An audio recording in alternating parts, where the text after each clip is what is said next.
Então, pessoal, boa tarde, gente que cuida, né? Sejam muito bem-vindos nessa quinta live da tarde da semana sobre prevenção de quedas. Estamos numa abordagem, então, com uma equipe multidisciplinar e eu gostaria que vocês também acessassem a página do YouTube no dia 2/2, às 20 horas, que eu vou ajudar vocês, então, a alguns passos de prevenção de quedas para os familiares, idosos e cuidadores. Hoje nós estamos aqui, então, com uma autoridade em resgate aeromédico, Taverna. Além de múltiplas aí pós-graduações, né, é escritora, autora de diversos artigos científicos, né, foi consultora, então, no Ministério da Saúde, né, em resgate aeromédico, e além de tudo isso, foi militar também da aeronáutica, né, enfermeira da aeronáutica. Nós agradecemos todo o seu aceite, carinho aí, porque você tem uma grande bagagem, né, para ensinar para a gente, passar um pouquinho do seu conhecimento, né, que é muito, né, e a sua parte também prática clínica de transporte e resgate aeromédico. Taverna, nosso muito obrigado, seja muito bem-vinda, então, essa tarde maravilhosa aí, de várias dúvidas, esclarecimentos, tanto para os familiares, idosos, cuidadores, profissionais da saúde, em conhecer um pouquinho essa tua profissão aí que é maravilhosa, né, que salva vidas. Então, a partir de agora, muito obrigada mesmo, de coração, e a tripulação é toda sua. Só que antes de embarcar nesse voo maravilhoso, eu gostaria de tirar uma dúvida, eu e a nossa audiência aí que está te assistindo, quando um idoso cai na rua, uma velhinha está andando com o seu cachorrinho, caiu na rua, sofreu uma fratura. Ela pode acionar, ou alguém pode acionar o transporte aeromédico? Pode explicar para a gente um pouquinho como funciona, quem aciona, qual é a gravidade da lesão para acionar, em que situações que isso acontece? Claro. Primeiro, minha continência, a minha saudosa físio da aeronáutica também, a Dani, muito obrigada, Dani, pelo convite. É uma honra, um prazer poder falar um pouquinho sobre assunto que é tão emblemático e tão importante nos dias atuais, visto o envelhecimento da nossa população. Então, parabéns aí pela escolha e principalmente pelo engajamento durante toda uma semana falando sobre as questões de prevenção, que é o que a gente realmente precisa abordar na prevenção, justamente para que a gente consiga atuar de forma efetiva nas condições dos agravos, né, relacionados às lesões provocadas por esse tipo de acidente. Então, vamos por partes, né? Então, a questão do resgate, existe duas formas de transporte, basicamente. Existe a forma do resgate propriamente dito, que muitas pessoas acredito que já tenham visto na TV, que é o helicóptero chegando na cena do acidente para levar o acidentado o mais rápido possível até um local de tratamento definitivo, até um hospital que possa ajudá-lo. Como nós estamos aqui em Curitiba, um dos hospitais que faz isso aqui em Curitiba é o Hospital do Trabalhador, que acabou de reformar o seu heliponto, está maravilhoso, e tem outras unidades hospitalares que também o fazem por aqui. Nessa condição, normalmente não é o usuário aqui no Brasil que liga diretamente para o socorro do aéreo. Normalmente a gente vai fazer a solicitação de socorro via os canais do SAMU 192 ou do CIAT aqui em Curitiba, né? A gente tem a presença do CIAT, do bombeiro, nas demais regiões, do 193, e este canal é que normalmente faz a definição do tipo de veículo necessário para atender aquele tipo de ocorrência, aquele tipo de vítima. Então, conforme as orientações, conforme as informações de quem está solicitando socorro, o radiooperador é que vai buscar a melhor forma de transportar essa pessoa no menor tempo para que ela receba o tratamento definitivo. Então, ao usuário fica mais limitado, né? De repente não consegue saber, esse daqui é aéreo ou não é aéreo, então fica tranquilo, pede socorro com o maior número de informações. Estou na rua tal, com a rua tal, né? E identificar exatamente onde você está, qual o número de vítimas. Eu tenho um acidente com um automóvel, são 5 vítimas, são 2 vítimas, são 8 acidentados na localidade, sendo que um deles não responde, está desacordado, os demais estão pedindo por socorro, parece ter uma lesão no braço, parece ter um ferimento na cabeça. Então são informações que podem ser cruciais para a definição do tipo de veículo que será utilizado para o transporte da vítima. Muito bom pela explicação, assim, a gente não conhecia muito nessa dinâmica e é legal também essa explicação sua, porque assim, tem familiares assistindo, idosos, cuidadores, então é legal, a gente sabe, né, a gente que é da área da saúde, foi da aeronáutica, a gente sabe como funciona, mas assim, a população civil muitas vezes não desconhece, então é bem importante a sua explicação, essa abordagem, né, para saber quando que é acionado, quando não é, quem aciona, né? Bem interessante. Acho que o segundo ponto seria a gente também colocar um pouquinho sobre a questão do transporte interhospitalar, que acho que é um fator interessante também para quem desconhece um pouquinho esse universo. O transporte interhospitalar, por exemplo, ele vai acontecer quando a pessoa teve o primeiro atendimento em um hospital que não é referência para aquilo que ele teve de problema de saúde. Por exemplo, ele foi para o litoral do Paraná e lá ele teve uma situação como, por exemplo, um acidente com fogos de artifício e fez uma queimadura extensa em membros superiores, fez uma queda importante, de repente foi arrumar o telhado da casa, caiu desse telhado da casa, fez o primeiro atendimento nos hospitais lá da localidade, mas agora ele precisa de uma cirurgia importante, ele precisa fazer um curativo diferenciado aí no caso dos queimados, e talvez ele não tenha possibilidade de fazer essas situações no trajeto, por exemplo, por terra, que nesse momento a gente tem a obstrução das rodovias, né, dificuldade de chegar até a localidade onde ele vai ter esse atendimento especializado, e aí quem está atendendo ele na localidade, o médico que está atendendo esse paciente, é que deve colocar num registro de uma central onde vai solicitar o transporte aéreo mediante as necessidades, obviamente, ou do paciente ou das condições aí regionais, né, a importância de chegar até o atendimento especializado no menor tempo possível. Então, mediante essas condições, pode também ser feito o transporte frente às necessidades hospitalares, aonde ele está sendo atendido. Então, não somente na rua, não somente no local onde aconteceu o acidente, mas por vezes pode ser feita essa transferência de um paciente que está sendo atendido num hospital de menor complexidade para um lugar onde ele tem um atendimento especializado. E isso quem faz é o médico que está atendendo no momento o paciente. Interessante. Taverna, e em relação à estatística de atendimentos clínicos, né, que demandam esse transporte aeromédico, qual seria o atendimento clínico que mais é solicitado? Seria o quê? Quedas, parada cardiovascular? Depende da localidade, né? As localidades, elas têm características, as regiões, elas têm características muito peculiares em relação ao tipo de cinemática, né? O tipo de acometimento mais peculiar naquela população daquela região. Mas eu diria que na grande maioria da nossa população mundial, ela está em consonância com as questões da Organização Mundial da Saúde, em que aponta que o maior número de pacientes clínicos são os pacientes cardiovasculares. O maior número são os pacientes cardíacos que precisam de remoções ou transferências para fazer o atendimento, tanto na parte de revascularização, AVC, enfim, e a parte cardiológica, e são as questões mais comuns dentro da questão do transporte aeromédico.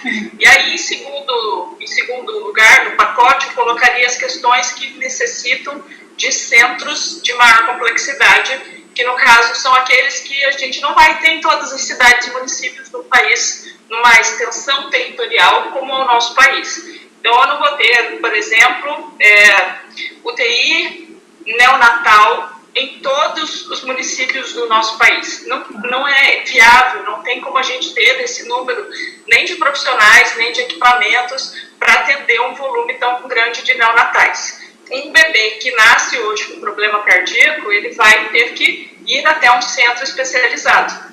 E esse é um dos pacientes, então, que teria que ter um remanejamento através da utilização de aeronaves para essas localidades, com possibilidade de atendimento a essas doenças. Então, pacientes neonatais extremos, a gente tem os pacientes queimados, AVC, cardiológicos, esses são os que normalmente são pacientes mais frequentes. E na parte de asas rotativas, que são os helicópteros, no caso do resgate, são as questões dos traumatizados, né, dos politraumas e lesões aí de trânsito, lesões com arma de fogo, enfim, são os que a gente teria, os afogados, que são os mais recorrentes, de acordo com a localidade que esse serviço está.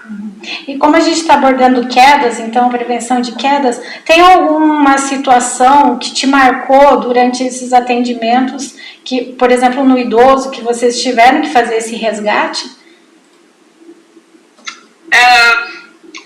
As situações. Sabe, eu te pergunto isso porque é uma questão até não de profissional da saúde falando, como familiar. O meu pai é um paciente renal, né? Ele depende do transporte para fazer o procedimento dele. Isso. Daí o que acontece? No transporte derrubaram meu pai. Então a equipe de saúde derrubou meu pai, então queda de outro nível, né? Ainda bem que ele não teve nenhum dano, assim, de traumatismo craniano, enfim. Mas, assim, infelizmente, a equipe não estava preparada para fazer esse transporte, né? Então, eu gostaria que você me contasse um pouquinho como que é essa capacitação de vocês, como que vocês fazem esse tipo de transporte, assim. Foi bom você ter tocado nesse ponto, porque essa é uma bandeira que eu levanto há muito tempo sobre a questão do quão importante é a gente trabalhar sobre a ótica da prevenção nos materiais e equipamentos dos quais compõem a mobilidade desse paciente de um local para o outro. O que eu quero dizer com isso? É que muitas vezes o profissional ele se fixa exclusivamente no que o produto ele oferta ao cliente mediante a fabricação.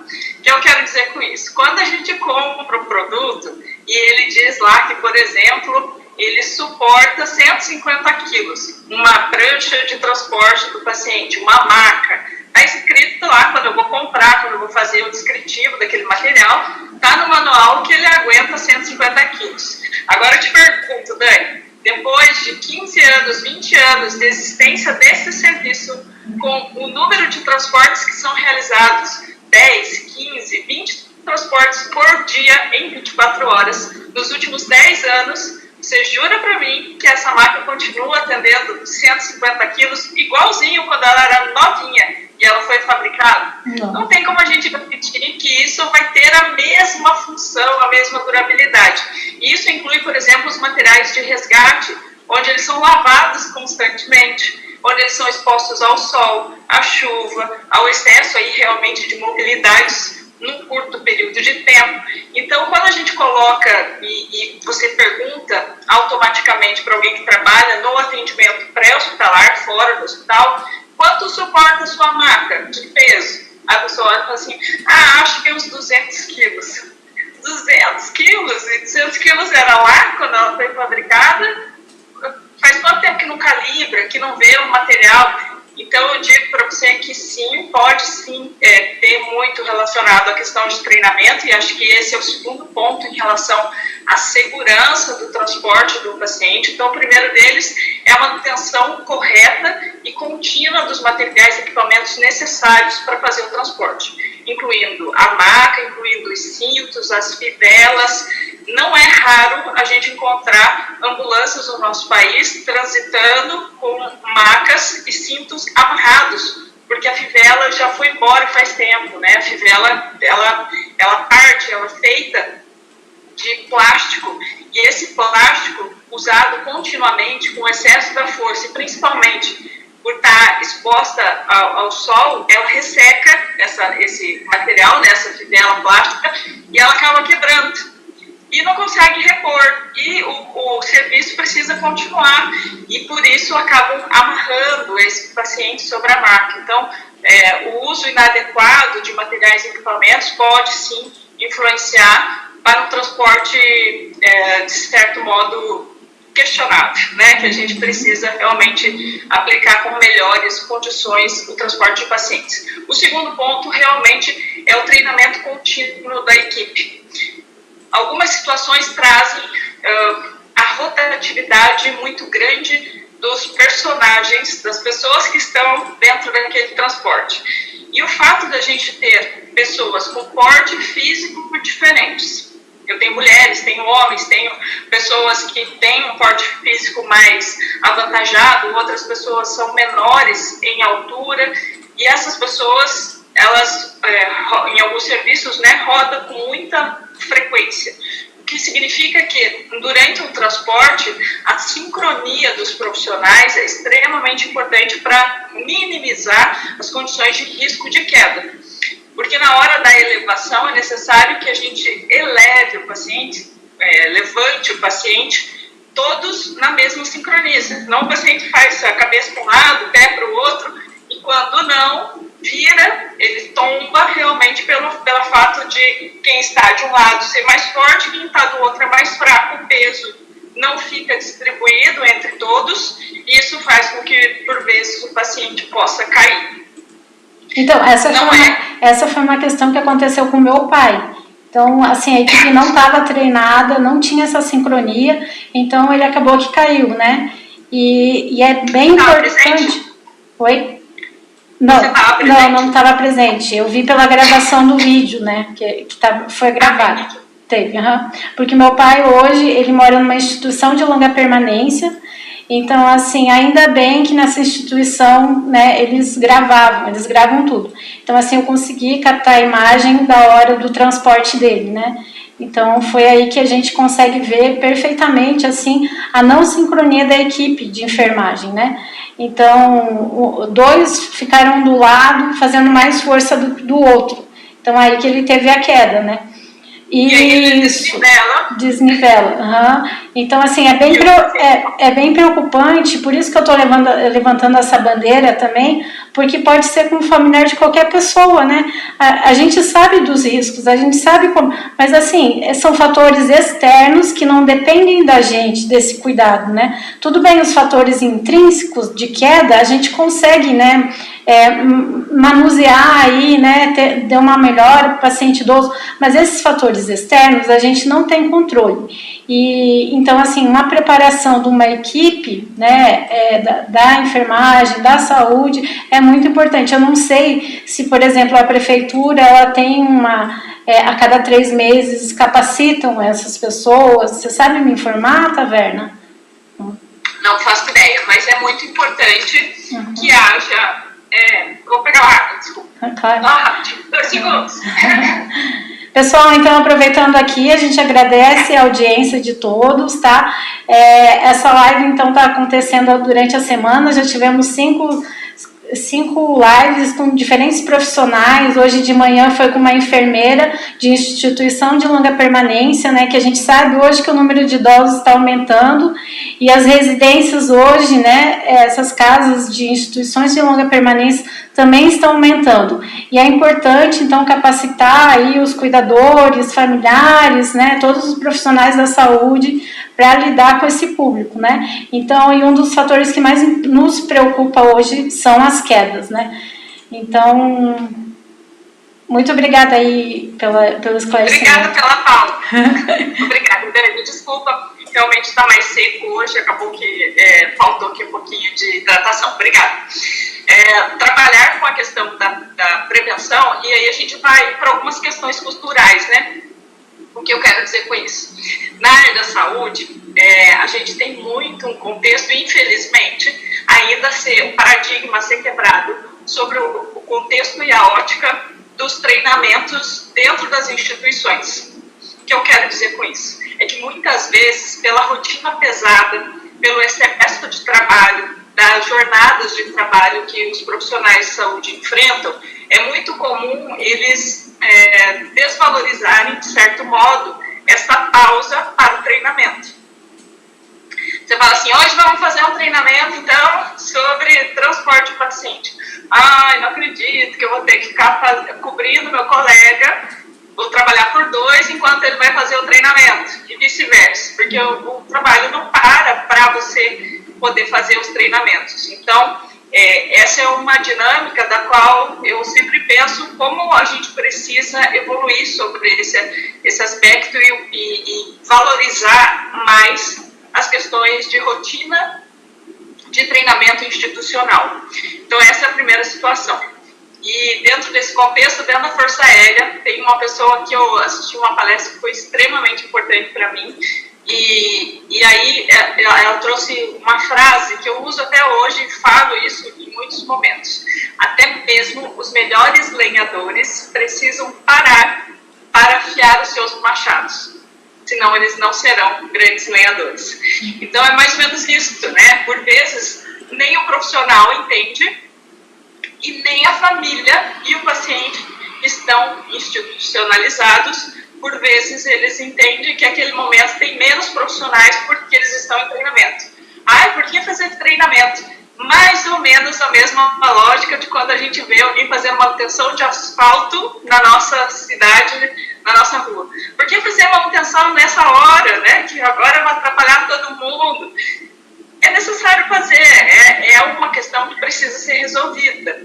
E quando a gente não faz, quando a gente não vê com bons olhos, quando a gente não colabora para que isso ocorra, nesse momento a gente também contribui para que esses eventos que não deveriam acontecer, eles continuem a acontecer nos diferentes tipos de serviços. É bem interessante essa sua abordagem de levantar a bandeira, então, né? De ter uma educação continuada para toda a equipe de saúde, né, envolvendo todos os profissionais que a gente precisa, né, ter essa sincronia, né, tanto do paciente quanto do profissional, né. E muitos do envolvimento multiprofissional, porque muitos falam assim, eu nunca vou fazer o transporte, eu sou de X área, eu não vou fazer o transporte. Mas naquele dia especificamente, o profissional que poderia fazer está lesionado, tem uma lesão na coluna, ele está com uma lesão no braço, alguma situação que impede ele de sustentar um peso maior. E aí, vou precisar que você entre hoje, por favor, eu preciso que você, como profissional desta instituição, esteja conosco nesse transporte. E aí, nunca participou de um treinamento, nunca quis participar, porque sempre se colocou na posição de eu nunca farei. E, no entanto, o conhecimento não é demais.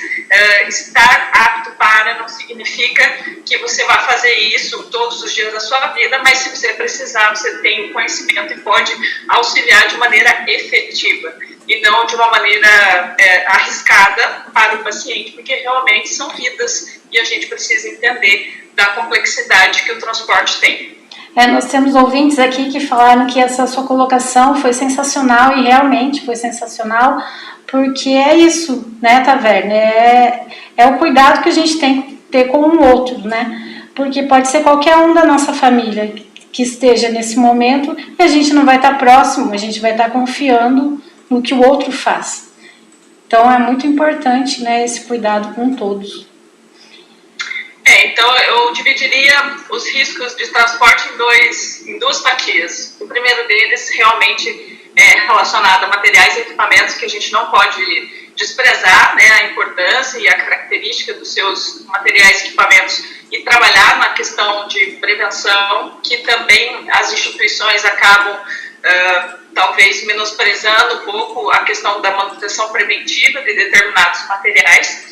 E segundo, a questão do enfoque dos profissionais que trabalham em atividades tanto do intra-hospitalar quanto do pré-hospitalar, da manutenção do conhecimento, de realmente fazer isso com excelência e de fazer isso de forma contínua. Não significa que eu já fiz o treinamento que eu estou apto para. A rotatividade, talvez hoje fazendo transporte com você, talvez não saia da mesma maneira do que meu último treinamento. Talvez hoje a gente precisa calibrar um pouco melhor, entender que talvez você ou eu não tenha força suficiente para manter a sustentação da parte do tronco, da parte que é mais pesada do paciente, e você precisa ser alocado para o pé, para a parte das pernas, onde é mais leve, e vice-versa. Talvez na hora da gente provar, né, de fazer isso na prática, é que a gente consegue entender as nossas limitações e entender qual é o melhor posicionamento para cada integrante na hora de transportar um paciente. Na hora que as pessoas falam assim, na hora sai, na hora não sai. Às vezes sai errado e a consequência é realmente muito danosa, tanto para o paciente quanto para os seus familiares. Então, eu acho que a gente tem que ter responsabilidade sobre isso. E são muitas dores, né? Dores físicas e emocionais que envolvem toda a família, todo o custo aí com a saúde pública. Então, é um cuidado que todo mundo deve ter. E me conte, Taverna, aonde que o pessoal te encontra com essa bagagem enorme que você tem? Tem algum tempo já que eu trabalho com a parte do transporte aéreo, né? Hoje eu estou na Força Aérea Brasileira, é um passado, né, Dani? A gente saiu não tem muito tempo, eu acabei de sair agora em final de ano que passou. E atualmente eu estou na Helisul Aviação, onde a gente faz transporte de pacientes SUS com aeronaves de asas fixas, com aviões. E também estou na Abraero, que é a Associação Brasileira de Enfermagem Aeroespacial, onde envolve enfermeiros do Brasil inteiro que trabalham com essa mesma vertente, tanto na parte de atendimento ao público diretamente no acidente, né, com os helicópteros, como eu falei no início da live, para quem estava aqui com a gente, quanto também no transporte interhospitalar, com o uso de aviões e a remoção de pacientes clinicamente estáveis, mas normalmente são pacientes críticos que precisam e demandam de um atendimento especializado. Tanto nas duas situações aí, todas elas estão aí na internet, a gente tem hoje os canais de comunicação que agilizam e facilitam muito esse contexto, mas se a gente tem hoje aqui alguém junto conosco que seja da área da saúde, eu acho que o maior recadinho de todos aí pra gente é realmente lembrar da importância da gente manter o nosso machado afiado, né, de realmente olhar o seu material com carinho, de ver realmente se você tem a capacitação necessária para a realização daquilo, se não, de solicitar tanto para a instituição ou ir em busca de um curso que possa aí melhorar a sua qualificação profissional, para que você faça isso de maneira segura, tanto para você enquanto profissional, né, mas para não se expor e até mesmo trazer aí consequências profissionais, como também para que você também faça isso de maneira harmônica e em sincronia com os demais componentes da sua equipe, tanto no intra-hospitalar quanto no pré-hospitalar. Quem está entrando agora, no início da live, eu falei para vocês aproveitarem ao máximo, então, o conhecimento, né, da ex-tenente Taverne, né, que agora é Taverna, Michele Taverna, né. Para quem não é da aeronáutica, a gente chama o nosso nome de guerra, é o nosso sobrenome, né, então a Taverna é conhecida pra gente como Taverna, né, agora é a Michele, né, a Michele do Resgate Aeromédico. Então, muito obrigada pelo aceite do convite. Acredito aqui que nossa audiência, tanto de familiares, idosos, cuidadores, profissionais da saúde, todos aprenderam um pouco com você, porque você tem uma bagagem aí enorme, né? A mochila é pesada aí. A mochila do seu transporte é pesada de tanto conhecimento que você tem, com múltiplas graduações, pós-graduações, escritora, né? Então, além da parte prática, que é o mais importante para nós hoje, né? Saber um profissional que saiba fazer esse transporte. Então, Taverna, nosso muito obrigada mesmo de coração, e que você continue salvando muitas vidas aí, você e sua equipe. Eu quero agradecer o carinho com que você me recebeu, muito obrigada. Me mantenho aqui à disposição de todos, tanto sua quanto os demais aí que estiverem nos assistindo. Obrigada pela paciência de estarem conosco numa plena quarta-feira, 14h. Mas me coloco à disposição para que a gente possa cada vez mais levantar essa bandeira da importância da gente manter a capacitação dos profissionais que trabalham nessa área. E não tenho a menor dúvida que o maior privilégio é a gente ver o paciente reabilitado e ver o paciente bem, voltando para as suas vidas voltando para as suas famílias. E espero que vocês possam contribuir dessa maneira, né, para que os profissionais possam realmente desempenhar na melhor qualidade o transporte dos pacientes. Não é uma tarefa fácil. Levar paciente, eu brinco sempre que muitas vezes a gente tem pacientes que são obesos, né, são pacientes maiores, e aí a gente sempre brinca, né, que é o crossfit da vida real. Então, manter a atividade física, para quem é realmente dessa área, lembrar da importância de manter a postura, de manter as questões aí de ergonomia, de segurança, e reabilitar o mais breve possível quando houverem lesões, porque por vezes a gente se coloca de lado também. Eu acho que essa é uma dica e um recado importante. Na saúde é muito comum o profissional se colocar de lado, se colocar de uma forma secundária. Estou com lesão aqui nas minhas costas, está doendo, e vai tocando a vida como se aquilo fosse normal. Não é normal, né, sentir dor, não é normal a gente ser limitado em relação à movimentação. Então, procurar um profissional adequado para que você também possa se reabilitar e ter condições de realizar o movimento sem lesão. Essa é uma questão que também precisa conscientizar os profissionais que trabalham com a movimentação de pacientes. Isso inclui a movimentação no leito, inclui a transferência do paciente não só de uma maca, no avião, no helicóptero, mas também a movimentação do paciente da cama para a poltrona, da poltrona para a balança, para o banheiro e aí por diante. Então, são algumas situações que a gente precisa lembrar que elas são tão arriscadas e perigosas quanto se não houver um entendimento do quão importante é a manutenção do seu físico para conseguir fazer a sustentação do trabalho diariamente. Muito bom. Finalizou com chave de ouro. Nossa tripulação só tem a agradecer. Muito obrigada, Taverna. Eu é que agradeço. Muito, muito, muito obrigada. Obrigada, audiência, pela paciência de vocês também, tá? Boa tarde a todos. Beijo. Beijo.